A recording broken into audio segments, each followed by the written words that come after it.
YouTuber Krishna Raavan ను 10 రోజులు కస్టడీకి కోరుతూ పోలీసులు దాఖలు చేసిన పిటిషన్పై గన్నవరం కోర్టు విచారణ జరిపింది.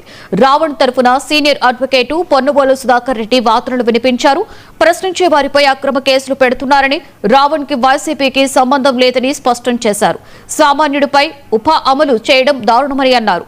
ప్రభుత్వం తరఫు న్యాయవాదులు వాదనలకు సమయం కోరడంతో తదుపరి విచారణ మంగళవారానికి వాయిదా పడింది.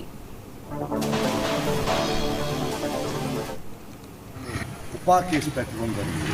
తర్వాత పిటిషన్ ఫైల్ చేశారు. ఈరోజు ఆర్గ్యుమెంట్కి వచ్చింది. కానీ వారు ఈరోజు రాలేదు. ప్రాసిక్యూషన్ వారు ఈరోజు రాలేదు. నేను వచ్చినాను ఆర్గ్యుమెంట్ చెప్పడానికి ఈ రావణ్ తరఫున.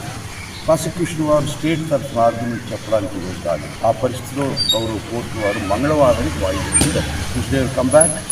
పిటిషన్ వేశారు కదా, దాంట్లో నేను ఇవ్వకూడదని వాదన చెప్తున్నా.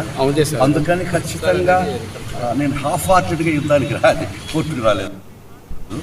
ఇవ్వరు ఇవ్వనీయకుండా ఆర్గ్యుమెంట్ చెప్పడానికి నేను వచ్చాను. కాబట్టి మనం ఇస్తారని చెప్పేటికి వస్తే నేను ధర్మం చేసినట్టు కాదు. అది కోర్టు వారు రావణ్ వైఎస్ఆర్ కాంగ్రెస్ పార్టీకి ఎలాంటి సంబంధం లేదు. వైఎస్ఆర్ కాంగ్రెస్ పార్టీకి రావణ్కి ఏ విధమైనటువంటి సంబంధాలు అయినా కూడా వైఎస్ఆర్ కాంగ్రెస్ పార్టీ పాలసీ ఒకటే.